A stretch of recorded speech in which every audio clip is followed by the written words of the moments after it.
Did you know that if healthcare was a country, it would be the 5th biggest emitter of greenhouse gases worldwide? I work as anesthesiologist, so I earn my money by making people fall asleep. So if you fall asleep during this talk, don't worry, that's just me being very good at my job. My work in anesthesia is often routine, sometimes even boring, but at times it gets really fast and stressful, and many things happen and need to be tackled at once. Complications happen, errors happen, and sometimes, no matter what we do, things don't turn out the way we want them to.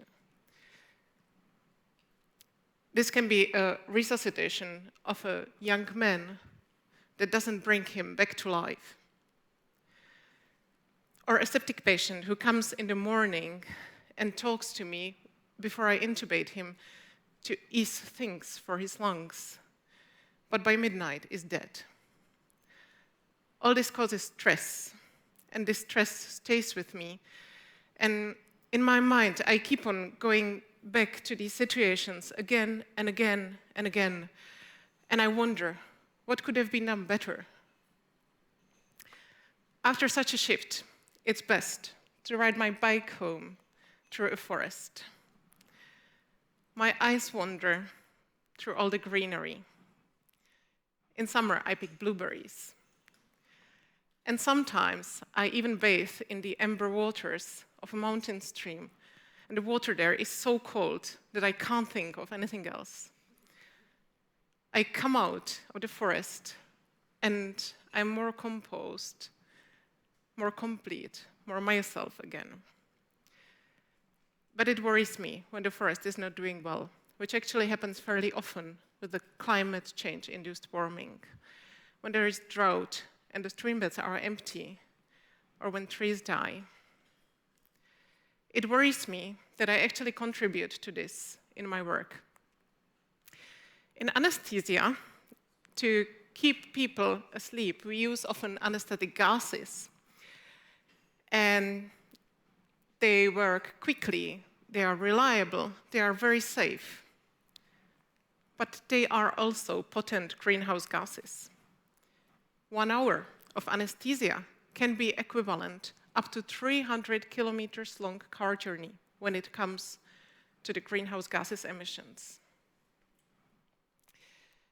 Every surgery generates significant waste. Dutch artist Maria Koik had breast cancer, and she underwent surgery. And she asked the staff to collect all the waste from her surgery, and this is the result.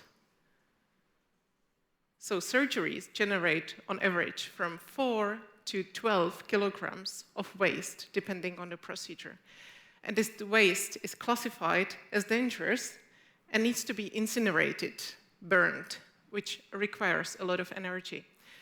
But hospitals themselves require a lot of energy because we need to keep the conditions in the ICUs and in the operating theaters stable, no matter what goes on outside throughout the year. So average hospital consumes per square meter twice as much energy as commercial building. You may wonder, why should we care? I mean, we save lives, right? And we have the long shifts and all the stress of our work, of the patients and their relatives. Why should we bother? So we are a little wasteful. So what? Well, personally, I care because of my 2 children. I love them, and I want them to grow up in a world that's safe. I also care because I love the forest. But as healthcare professionals, we need to care because climate crisis is a threat for human health too. The intensity and frequency of heat waves is increasing every year.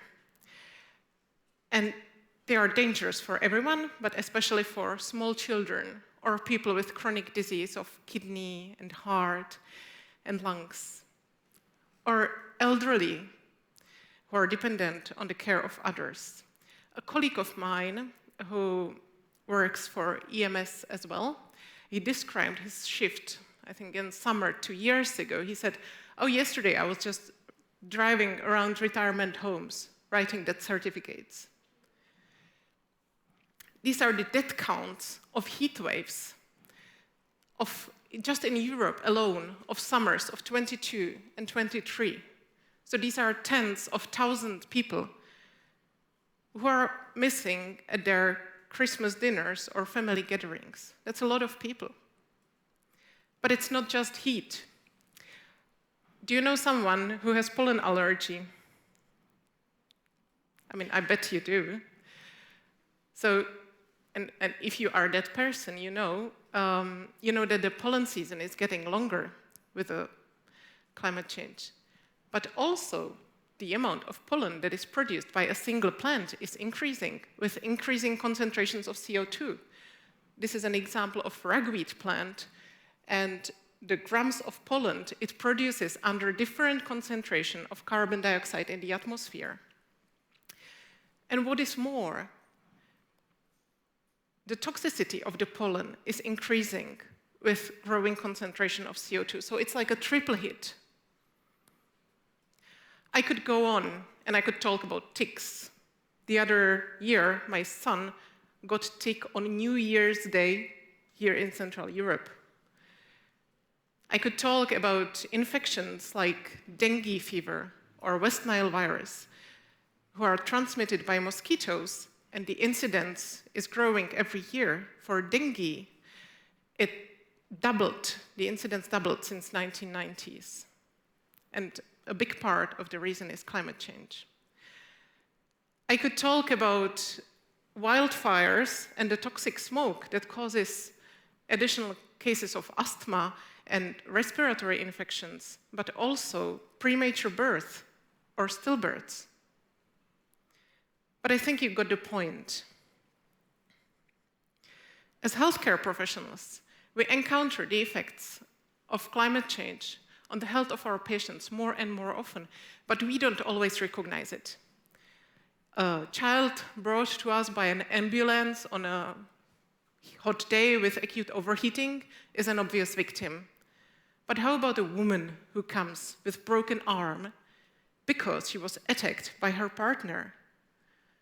Would we think that the heat increased his aggression? No, we wouldn't. Yet, the statistics show very clearly that with the growing temperatures, the rates of violent crime, of sexual crime, of car accidents, or even self-inflicted injuries are growing. This number, 22,000, is a scientific estimate of how many murders will be in the United States alone from 2010 till 2099 because of the heat, of the extra heat caused by climate change. And of course, that's just top of the iceberg. I'm a bit worried how you feel now listening to all this doom and bad news. So I think we all need some hope now. And I always find hope in the fact that things can be done and changed. So in Scotland, remember how I told you about the anesthetic gases at the beginning? In Scotland, there is a group called Green Anesthesia Scotland, and they are working to remove from practice the most harmful gases. And they are actually successful. And I find it great that it's actually the anesthesiologists themselves. And while doing that, they are actually saving carbon dioxide emissions, but also money. And they keep the anesthesia and all the procedures safe for the patients at the same time. There is another example. Is there anyone here who has never had a single dose of paracetamol, or Paralen as we call it in this country? Is there anyone? No, it's such a widespread drug, isn't it? Even in intensive care, we use it very often. But we give it intravenously. And to give 1 gram of paracetamol intravenously, you need all the things that you see on the left side of the screen. So in Erasmus Hospital in Rotterdam, the Green ICU team found out that intravenously given paracetamol results in 146 grams of waste. While if you give the same dose, that's usually 2 pills, orally, it's just 5 grams of waste. That's 24 times less. And it's 16 times less when it comes to carbon dioxide emissions. And for the patient, it usually makes no difference.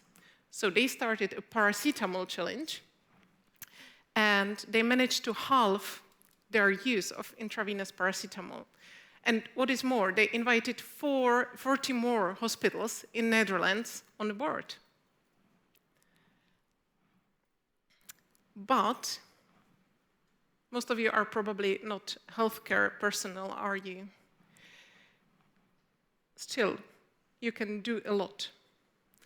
A very simple way to become a public health hero is to ride your bike to work or school.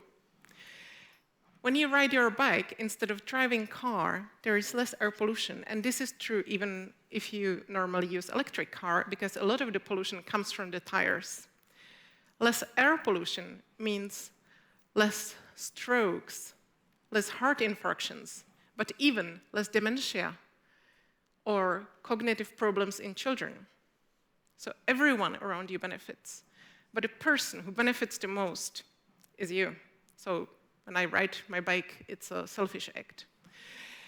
Because when I ride my bike, my risk of diabetes decreases, and my muscles grow stronger, and I feel better. You know, I love coming to my work after a bike ride. It makes the day so much better. So when people ride bikes, there is also less need for healthcare, which means another decrease in pollution. In Holland, which is famous for its great bike infrastructure, so everyone can ride bike there, the healthcare benefits are estimated to be 3% of gross domestic product. That's insanely lots of money. But even if you can't ride a bike, you still can do a lot. You can spread the word.